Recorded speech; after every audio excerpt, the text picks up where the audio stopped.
Assalamualaikum warahmatullahi wabarakatuh. Halo teman-teman semuanya, kembali lagi nih bersama kami.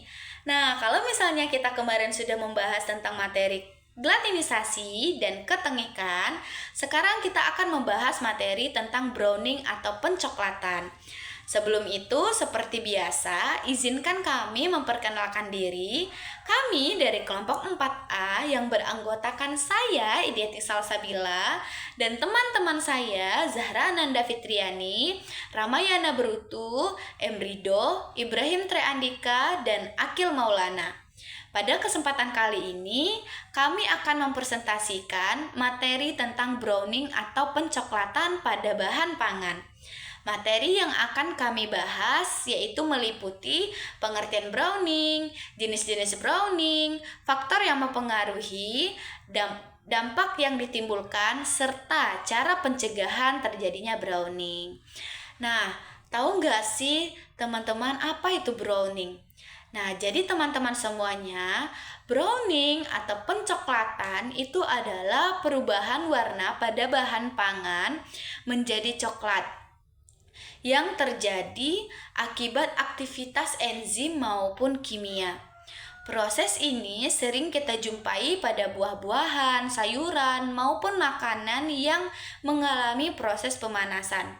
Sebagai contohnya seperti apel yang sudah dipotong-potong, itu akan berubah warna menjadi coklat setelah beberapa saat dibiarkan di udara atau di suhu ruang.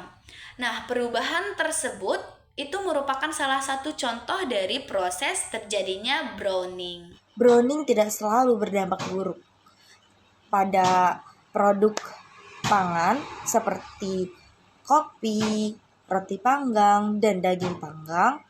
Browning justru menghasilkan warna, aroma, dan cita rasa yang lebih menarik. Tetapi pada buah dan sayuran, browning dapat menurunkan kualitas, kesegaran, dan nilai daya jual yang lebih rendah. Browning dibedakan menjadi dua, yaitu ada browning enzimatis dan browning non-enzimatis. Yang pertama, ada browning enzimatis. Browning enzimatis adalah pencoklatan yang terjadi karena aktivitas enzim polifenol oksidase dengan oksigen yang bereaksi dengan buah atau sayuran yang telah dipotong, dikupas, atau buah dan sayuran memar. Nah, di sini ada contoh browning enzimatis dan browning non-enzimatis.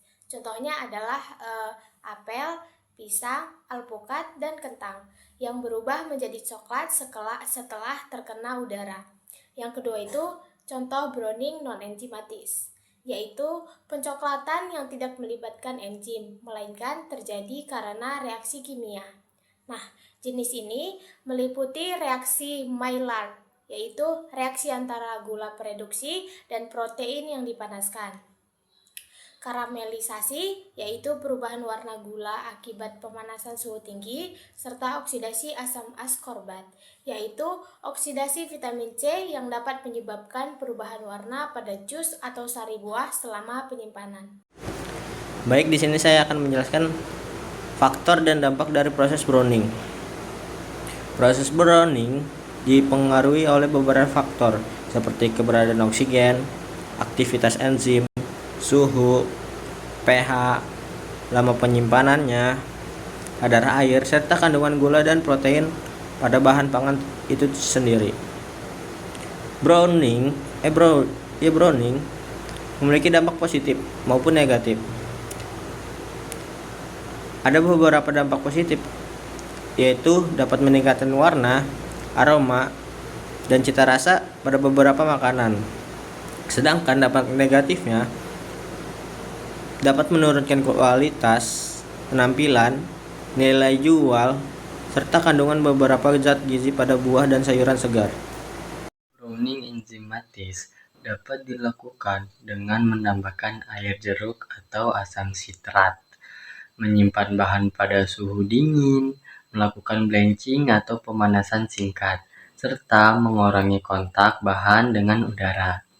Sedangkan browning non-enzimatis dapat dicegah dengan suhu dan waktu, Cara kita mencegahnya mengontrol suhu dan waktu pemanasan, menjaga kadar air produk, serta mengatur komposisi gula dan protein agar reaksi pencoklatan tidak berlangsung secara berlebihan. Sebagai kesimpulan, browning merupakan proses pencoklatan pada bahan pangan yang terdiri dari browning enzimatis dan browning non-enzimatis.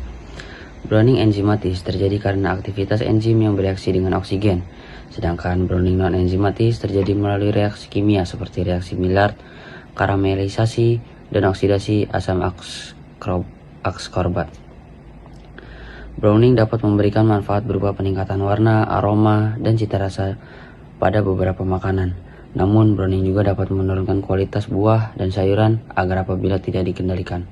Oleh karena itu, diperlukan metode pencegahan yang tepat agar mutu dan kualitas bahan pangan tetap terjaga. Demikian pemaparan materi dari kelompok kami mengenai browning atau pencoklatan pada bahan pangan. Semoga materi yang telah kami sampaikan dapat menambahkan wawasan dan memberikan manfaat bagi kita semua. Mungkin itu saja presentasi dari kelompok kami. Terima kasih kepada teman-teman semua yang sudah menonton video ini. Jangan lupa like, comment, and share ya video ini. Dan jangan lupa saksikan video kami selanjutnya. Bye-bye.